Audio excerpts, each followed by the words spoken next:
On peut décliner après, c'est les OGM, c'est les centrales nucléaires, c'est tout ce que vous voulez. Les OGM parce que on touche à la programmation de la vie, donc à Dieu, donc à la nature. Et ben, la nature, mais on l'emmerde la nature, vous voyez. Ce qui compte, c'est quand même que l'homme prenne conscience des dangers que sa pullulation fait courir à l'écosystème, à son propre écosystème, mais par des moyens scientifiques et non pas des moyens théologiques.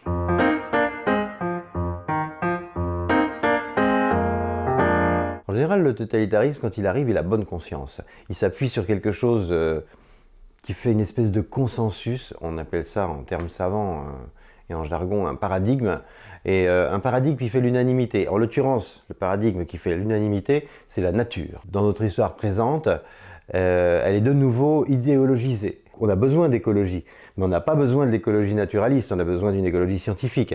Mais dans l'écologie naturaliste, la nature a quelque chose à nous dire.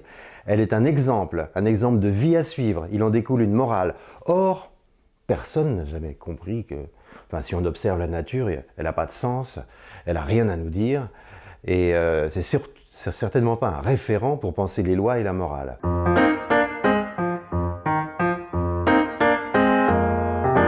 Ce dont ont souffert les femmes pendant des siècles, c'est d'être essentialisées parce qu'elles ont un rôle défini par la nature. Défini par la nature qui est d'enfanter, d'allaiter, d'élever les enfants, etc. Alors avec tout ce que ça entraîne, d'enfermement, dans un rôle social absolument ridicule et un statut à la fois idéalisé et très inférieur. Quand Elisabeth Badinter a fait son livre « Le conflit, la femme, la mère », à l'époque je dirigeais France Inter et je lui ai fait venir une journée entière. Et les premiers mails d'insultes que j'ai reçus le matin, parce qu'elle a fait la matinale, elle a fait plusieurs émissions, donc sitôt la matinale passée, premier mail que je reçois, à l'époque c'est de Cécile Duflot, qui était folle de rage contre Elisabeth Badinter, parce que Elisabeth mettait en question l'allaitement, disait vous n'êtes pas obligé d'allaiter, si vous allaitez ou vous allaitez pas, mais c'est pas, faites comme vous voulez. Et puis les couches culottes jetables. Le paradigme nature est revenu se heurter de plein fouet là, ce matin-là, au discours féministe, à mon avis moderne, qui a acquis tellement de choses, d'ailleurs la réappropriation de leur corps par les femmes, c'est un événement historique et anthropologique majeur. Le droit à l'avortement et à la contraception, c'est 90% du problème. Le reste suivra avec d'autres combats pour les salaires, etc. Mais ça, c'est décisif. Et c'est pas Sandrine Rousseau qui l'a gagné, ça. Hein.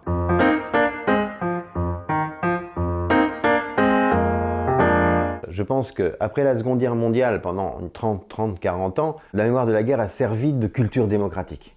Mais cette mémoire, d'ailleurs on voit la jeunesse, jusqu'en 1980-85, la jeunesse était pro-européenne, qu'elle soit de gauche, d'extrême gauche, de droite, les jeunes étaient tous européens. Et à partir du moment où ils ont cessé d'avoir cette passion européenne, où ils sont réidéologisés, et qu'ils ont rejoint d'ailleurs des idéologies naturalistes ou crypto-naturalistes, ils se sont désintéressés de l'Europe, donc de la question de la paix, donc de la culture démocratique. C'est parce que la politique n'a pas fait son travail. Elle aurait dû prendre le relais de l'effacement de la mémoire de la guerre pour, dans les écoles, dès le primaire et dans le secondaire, qu'on ne puisse pas passer d'une classe à l'autre sans montrer qu'on a quelques connaissances du système démocratique, de ses institutions, de son esprit, de l'acquisition des libertés, etc. Or, le travail n'a pas été fait. C'est pas de la faute des générations qui montent, c'est qu'ils ont été négligés par le pouvoir politique qui a été inconséquent sur ce terrain-là. Et il y a quelque chose qui a changé et qui est très pénible et que les gens ont du mal à comprendre, c'est quand on voit les gens idioles parce que sur les mesures sanitaires, c'est le totalitarisme qui s'installe, enfin c'est ridicule, enfin c'est ni dans la culture de Draghi, ni de Macron, ni de Sanchez, ni de Scholz, enfin, aucun des dirigeants européens n'est dans cette culture-là, donc c'est ridicule de les accuser de ça. Enfin, ils ont bien d'autres défauts, on peut critiquer leur politique, mais ça non. Enfin, bon, c'est pas des dictateurs, enfin, c'est ridicule. Donc sous ces manifestations sont grotesques, mais en revanche, on ne s'est pas rendu compte que pendant des siècles, la censure de la liberté d'expression venait d'en haut, du pouvoir politico-religieux, politique et religieux, ou politico-religieux, les deux, ou théologico-politique pour parler comme Spinoza, et elle venait de là. Et aujourd'hui, le pouvoir politique, c'est celui qui nous protège pour qu'on puisse s'exprimer librement, parce que la censure s'exerce par en bas.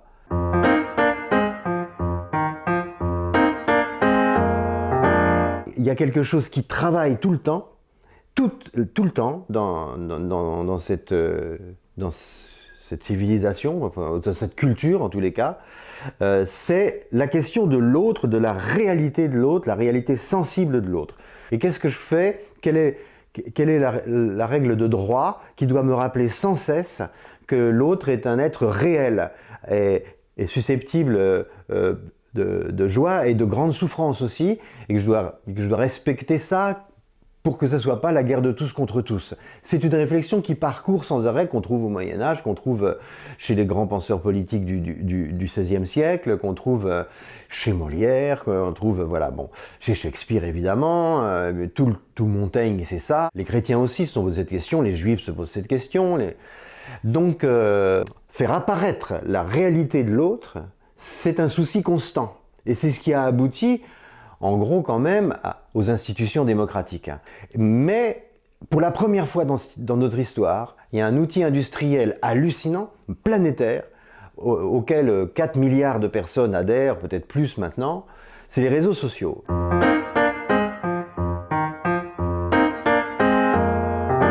On dit « j'ai tant d'amis ». J'ai, je sais pas, 100 ou 400 ou 4000 ou 400 000 ou 4 millions d'amis.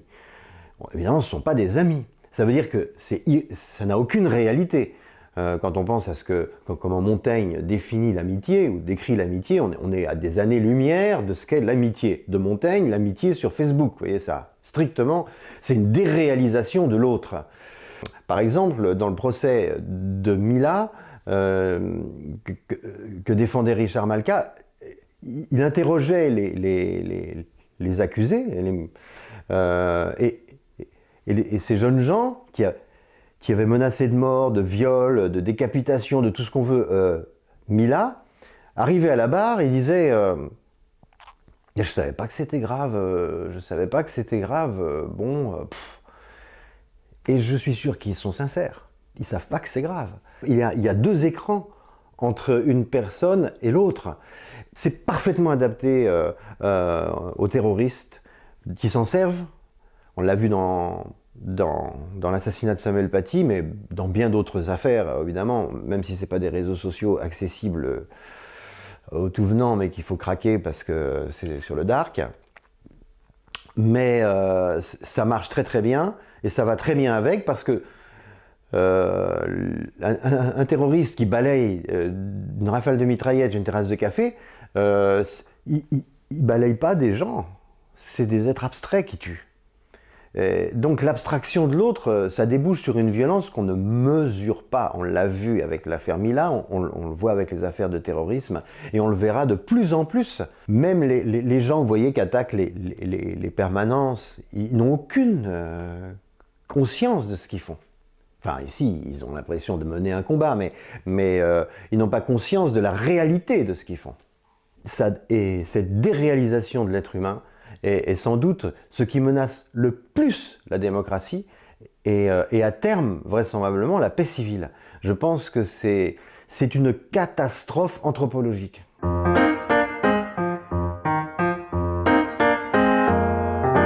La La démocratie, c'est un système de représentation. Ceux qui veulent référendum d'initiative populaire ou comme Taubira se faire élire avec 0,2% de la population, c'est très numérique comme réflexion. C'est-à-dire délirant. D'un point de vue démocratique, c'est délirant, vraiment. Un député, il n'est pas que député, il est représentant du peuple français. Mais vraiment, c'est-à-dire que c'est une fiction à laquelle on est sommé de croire si on veut vivre dans nos libertés démocratiques. On a une culture de la défiance qui s'est répandue. Et en réalité, c'est une culture très antidémocratique qui refuse toute représentation parce que précisément, la représentation des autres, de la réalité des autres, n'est plus acceptée. Mais si on n'accepte plus la représentation de la réalité des autres, ça va mal se terminer, hein, cette histoire. Donc, une fois de plus, on est toujours dans la déréalisation. S'ils savaient ce que représente un député, qu'il soit bon, qu'il soit mauvais, qu'il soit critiquable ou pas, n'est pas la question. On ne l'attaque pas. On ne l'attaque pas de cette façon-là. Enfin, un député ou un maire, on a besoin de ces gens, même si certains sont détestables, d'autres sont admirables. Qu'importe, c'est un principe.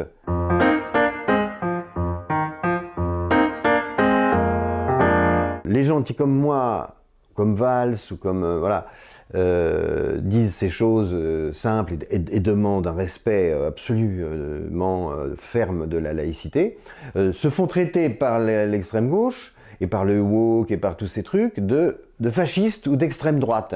C'est hallucinant de traiter tout le monde de fasciste pour clore le dialogue. Enfin, pour qui ils se prennent?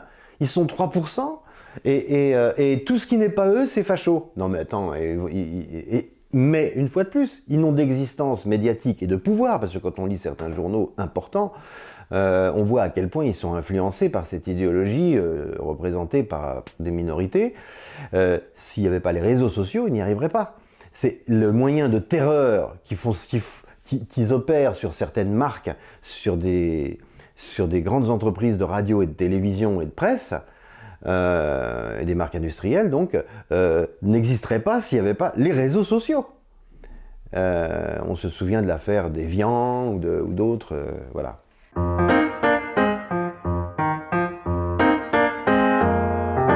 Si tous les médias, je dis bien tous les médias, avaient réagi, journaux, radio, télé, tout le monde confondu, en disant « ça, non, on est M6, nous sommes M6 ». Qu'est-ce que vous voulez qu'au bout d'un certain temps fassent les islamistes? Rien, ils ne peuvent plus rien faire.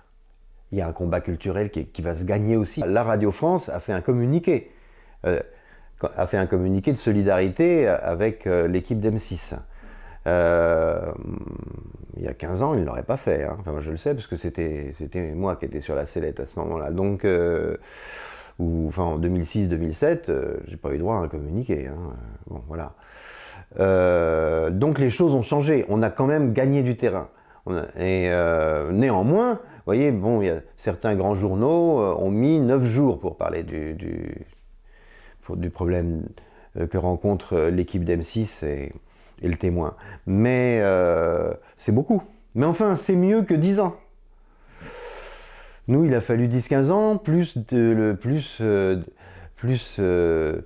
la mort de la moitié de l'équipe, etc. Donc c'est long quand même. Hein. Ça commence à être grotesque et ça commence presque à être obscène, cet aveuglement débile qui fait la fortune de Zemmour. Ça, par contre, Zemmour, c'est d'extrême droite. Mais la gauche, en est bien la coucheuse de ce Zemmour-là. Son silence a fait naître le bruit Zemmour. Et ça, on le paye. On n'est jamais plus malin que la réalité. Il faut juste s'y confronter en oubliant un peu le jugement, la morale, etc. dans un premier temps, apprendre à cultiver un moment de neutralité quand on est affecté par la réalité. C'est tout. Avoir un peu d'honnêteté dans les écoles de journalisme. Si on ne sait pas faire ça, on devrait ne pas passer dans la classe supérieure.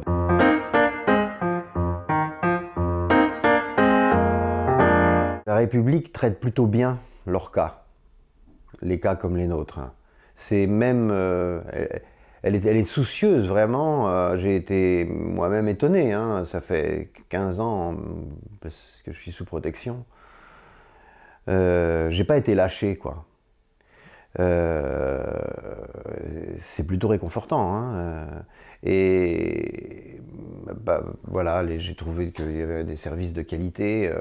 Enfin, ce service public de la protection des personnalités était un service plutôt de qualité, avec un souci que la vie continue le plus normalement possible, autant qu'il est possible. Après, ils ont fait leur travail. Alors, je sais que ça ne va pas les consoler, mais ils vont, enfin, ils vont avoir le côté positif, c'est qu'ils vont avoir des sympathies formidables de gens que j'aime beaucoup, dont je trouve que, et c'est toujours bien d'avoir des nouveaux amis de qualité. C'est le côté positif. Le côté négatif, il y en a. Bon, pour aller acheter le pain, tout ça, bon, des fois, ça peut être compliqué. Mais il y a d'autres. Enfin, ils ont fait quelque chose qui rend service à tout le monde.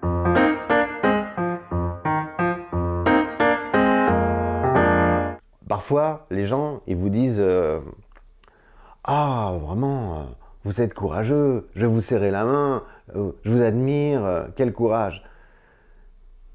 On fait, en général, on fait ce qu'on ne peut pas faire autrement de faire. C'est pas vraiment un courage, c'est une pente qu'on suit, et qui nous donne du plaisir. On a un certain plaisir à accomplir des choses.